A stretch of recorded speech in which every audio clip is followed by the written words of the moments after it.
On a avec nous, du coup, pour conclure cette matinée, Paola Bergs, qui est secrétaire générale du Haut Conseil à l'égalité entre les femmes et les hommes, qui devait être notre grande témoin, mais qui n'a pas pu être parmi nous ce matin, mais qui est là parmi nous en physique, mais qui est là avec nous en visio pour conclure cette matinée avant qu'on puisse aller et déjeuner et visiter cette exposition dont on a tant parlé ce matin. Paola, la parole est à D'accord, vous. merci. Est-ce que vous m'entendez bien? Oui, on vous entend. Oui. Alors tout d'abord, je ne peux que présenter 1000 mots d'excuses pour vous avoir lâché, je dirais, la veille pour le lendemain, puisque tout était prévu pour un déplacement aujourd'hui.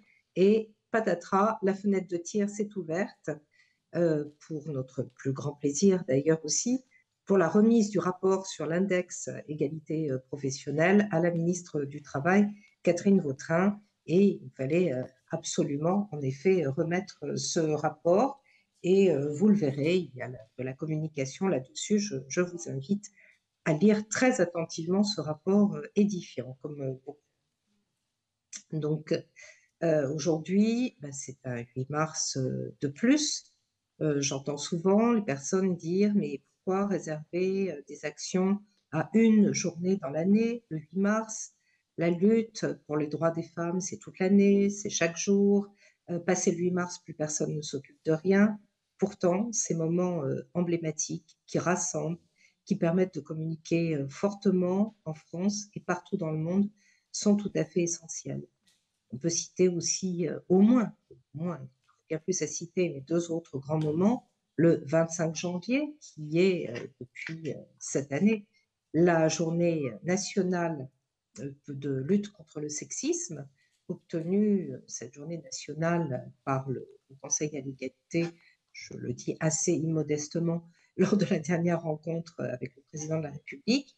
Et puis le 25 novembre, journée internationale de lutte contre toutes les violences faites aux femmes. Ces journées, donc, ne sont pas des journées, comment dire, juste, enfin, comment dire, banales de couverture. Ce sont des journées importantes pour faire reconnaître le courage et l'engagement des femmes et des hommes qui luttent aussi pour les droits des femmes, des hommes qui luttent pour les droits des femmes. Ces femmes et bon, en moindre partie tout de même des hommes qui prennent des risques partout dans le monde. Je voudrais citer aujourd'hui encore l'Iran, le prix Nobel de la paix Narges Mohammadi, qui est incarcéré depuis 2021, qui ne voit plus ses proches, sa famille, pour s'être opposé, pour avoir défendu le mouvement de libération des femmes, femmes, vie, liberté, contre le voile obligatoire et contre la peine de mort. Donc, ce ne sont pas rien des combats féministes, ce sont des combats de vie, de mort dans beaucoup de pays et nous devons être présentes tous ensemble. Alors, à l'approche de cette journée, comme on a pu l'écrire par ailleurs, se dit, bon, ben, beaucoup de choses en France, si on compare, ont avancé et bien avancé. On a beaucoup de textes, on a des droits à foison, des droits qui progressent. Mais le droit est une chose, son application est malheureusement une autre. Et si on balaie quelques sujets, je serai assez brève puisque c'est la fin de matinée et que peut-être vos estomacs réclament, mais si on balaie quelques sujets, celui sur lequel nous avons remis un rapport ce matin, l'égalité salariale dans le monde professionnel, on voit qu'on n'y est pas encore. Les hommes aujourd'hui gagnent encore en moyenne, selon les chiffres, on peut dire 24% ou 32% de plus que les femmes, qui, de surcroît, cerise sur le gâteau, sont rattrapés à la retraite, avec une retraite inférieure de 40% à celle des hommes.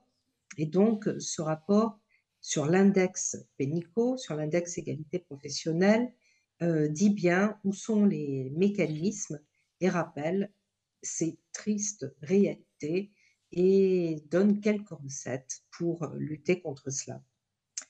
L'égalité dans les fonctions, on n'y est pas non plus.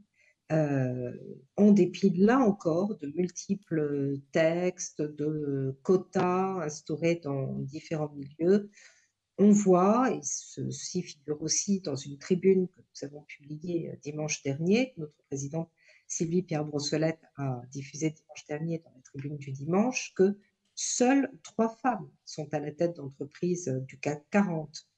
3, puisqu'on écrit aussi un rapport sur femmes et sport, sont à la tête des 40, pardon, 3 sont à la tête des 36 fédérations sportives olympiques.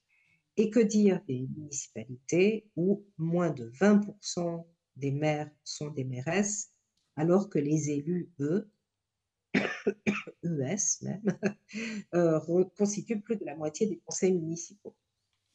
C'est valable en réalité dans toutes les professions, puisque aucune n'échappe à ce plafond de verre qui ne veut pas crever, à ces planchers collants qui maintiennent au sol et ces parois gluantes sur lesquelles on ne peut pas grimper.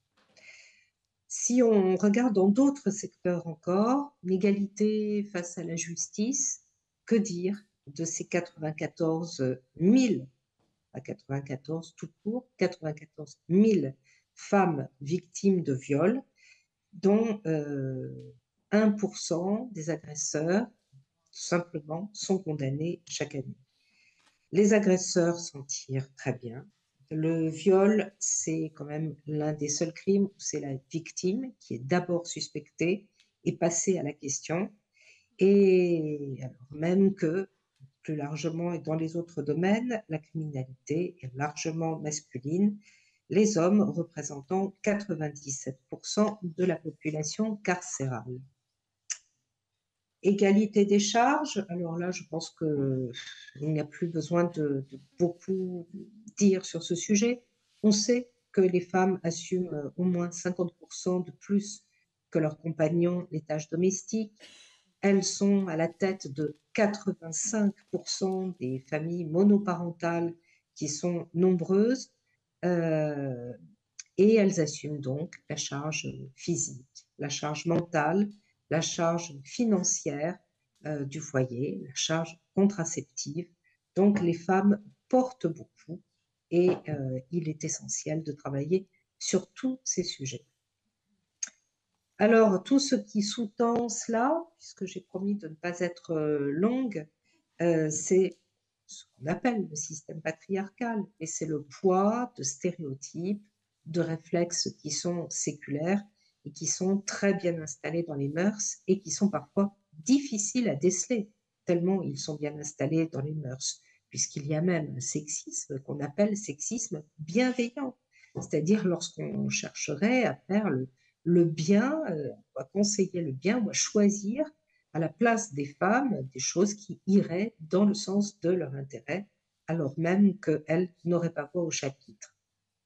Donc, il y a des privilèges qu'il est difficile de quitter pour les hommes qui en bénéficient, mais il se passe des choses.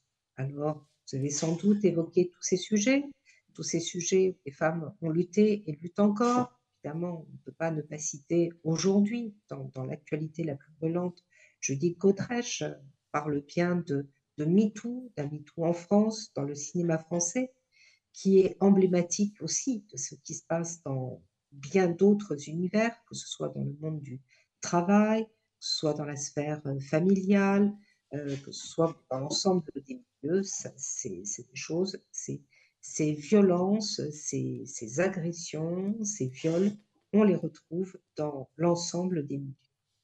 Tout ça toujours sur lit et ferment de sexisme. Et de fait, et toujours pour faire court, j'ai un peu caviardé et rayé les parties de mon intervention, pour que le 8 mars ne sonne plus exactement comme l'heure de complainte seulement, il faut que les mentalités changent en profondeur. Notre rapport sexisme dit qu'aujourd'hui, qu'on publie donc annuellement, ce rapport nous dit qu'aujourd'hui, la conscience du sexisme, la compréhension du sexisme s'est beaucoup développée, pas seulement auprès des jeunes générations, même si majoritairement auprès des jeunes générations, mais que, donc, paradoxalement, le sexisme est encore plus présent auprès des jeunes générations. Et évidemment, la première explication qui nous vient, elle est double. C'est qu'il se passe ou ne se passe pas des choses dans la sphère éducative qui conduit à cela, et qu'il ne se passe pas des choses dans le monde du numérique, puisque aujourd'hui, au-delà des familles sur lesquelles nous avons peu de leviers d'action, mais dont le rôle est évidemment prépondérant, les deux autres grandes entrées pour fabriquer les esprits, je dirais, c'est l'école, on a appelé ça les trois incubateurs, la famille, l'école et le numérique. Donc, si à l'école, on ne lutte pas contre le sexisme, si on ne délivre pas les contenus de formation qui figurent dans nos textes depuis plus de 20 ans pourtant, mais adaptés bien sûr à chaque classe d'âge, eh bien, on ne contribue pas à faire reculer le sexisme, qui est le ferment dans le continuum des violences de bien des choses qui ensuite polluent notre société. Quant au numérique, le numérique, pour qui voit des jeunes autour de soi, le numérique, c'est les téléphones, les smartphones, les réseaux sociaux, jeunes qui sont branchés en permanence sur TikTok, qui voient des influenceurs, des influenceuses, qui leur rappellent les bienfaits d'un retour aux valeurs traditionnelles, les tradwives, d'être donc au foyer, s'occuper sereinement des enfants, faire la cuisine pour un homme qui va chasser et ramener le mammouth, ou le grizzly, au choix. Donc, ce modèle-là, qui est très largement poussé sur les réseaux sociaux, et l'influence masculiniste extrêmement forte. On dit que, retour de bâton, en backlash, les femmes vont trop loin, revendiquent beaucoup trop, et qu'il faut absolument les mater, et qu'elles ne demanderaient que ça. Donc, une culture du viol, une culture de la violence, une culture patriarcale encore très prégnante. Et dire cela, ce serait un peu désespérer le monde, puisque des solutions existent, en agissant le plus rapidement possible, et ça c'est pris en charge pour les prochaines rentrées, sur les manuels scolaires, sur la formation des enseignants, sur les pratiques sportives, sur des régulations dans l'univers du numérique. Donc ne désespérons pas, parce que nous devons pouvoir compter sur notre jeunesse en l'accompagnant, non pas en la pointant du doigt, parce que ça n'est pas de sa responsabilité, ou pas seulement, mais en l'accompagnant avec bienveillance. Et le sexisme, ce n'est pas, encore une fois, les uns contre les autres. Le sexisme, c'est une souffrance, c'est un danger pour les femmes, le sexisme, qui peut encore une fois conduire à des agressions sexuelles, des viols, des violences intolérables, insoutenables, une invisibilisation, le fait qu'on leur confisque la parole, etc. Mais c'est un danger aussi, ne l'oublions pas, pour les jeunes garçons, parce que c'est un privilège qui est très cher payé pour eux, que de devoir rentrer dans un carcan, dans une norme qui ne sont plus clairement de nos âges. Et on voit que si du côté des filles, des femmes, des jeunes femmes, il y a vraiment une compréhension du sujet et des actions qui sont menées, les garçons sont encore englués et ne sont pas accompagnés à faire leur révolution culturelle. Voilà ce que je pouvais dire en 2 mots. C'est sur tous ces sujets que le HCE s'emploie à établir des bilans, faire des diagnostics, mais surtout des préconisations, et à animer le débat public, à intervenir auprès de celles et ceux qui fabriquent ces politiques publiques, que ce soit dans les ministères, que ce soit à l'Assemblée nationale ou au Sénat, dans les délégations, au CESE, et partout où nous pouvons le faire. Pas seulement à Paris, pas seulement dans les citadelles parisiennes, mais partout où nous pouvons le faire, partout en France, et y compris auprès d'interlocutrices et de réseaux à l'étranger. Je vous remercie. Merci beaucoup, Paola Bergs, secrétaire générale du Haut Conseil à l'égalité. Et je laisse le mot de la fin à Catherine Ladune, vice-présidente, et Laurence Valois-Rouet, conseillère régionale. Merci, merci beaucoup. Alors, je suis très émue en fait parce que c'était riche, c'était intense comme matinée. Donc, on a vu voilà, beaucoup de. Alors, merci aux intervenantes, c'était extrêmement intéressant. Donc là, je suis. Enfin, on le sait, hein, que la violence est tapie, toujours. Elle est là et elle s'exprime à partir du moment où nous, les femmes, nous occupons l'espace public. Alors, l'espace public réel ou l'espace public virtuel. Donc à partir du moment où nous nous exprimons, la violence s'exerce, malheureusement verbalement ou même physiquement. Donc ça fait peur en fait, et heureusement que la parole se libère. Il y a un mot que Cathy Arnaud a dit tout à l'heure, enfin une phrase plutôt que Cathy Arnaud a dit tout à l'heure. J'avais envie de vous applaudir tout à l'heure parce que effectivement vous avez dit que vous apprenez non pas à plus à se relever qu'à chuter. Et je trouve que c'est une belle phrase en fait. Il faut plus apprendre à se relever, alors même si on est tombé. Il faut apprendre à se relever et bon, je crois que voilà, c'est ce qu'il faut dire. Même s'il y a une violence, il faut y aller, il faut agir et ne baissons pas les bras. Et je vous remercie pour votre présence. Merci.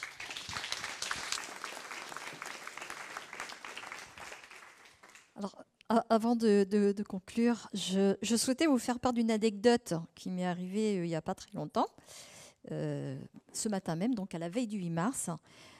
Voilà, j'ai reçu, alors, dans notre département que je ne nommerai pas, enfin mon département que je ne nommerai pas, j'ai reçu, nous avons un vote bientôt pour des sénatoriales partielles. Et donc ce matin, j'ai reçu un mail du préfet pour m'inviter à venir voter. Et voilà, je vous le lis juste, c'est édifiant. Madame, Monsieur, en votre qualité d'électeur sénatorial au singulier du département 2, et conformément au décret, etc., vous êtes convoqué le dimanche 17 mars pour élire au scrutin majoritaire un sénateur. Voilà. Juste, voilà, c'était l'anecdote de ce matin.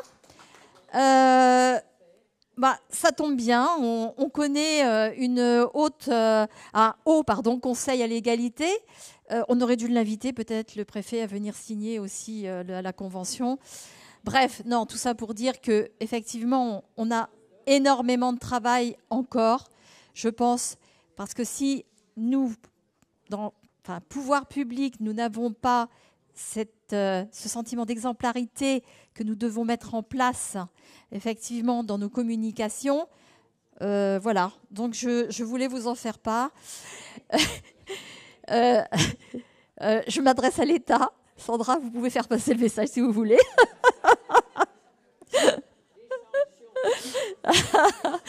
Non, je voulais vous remercier.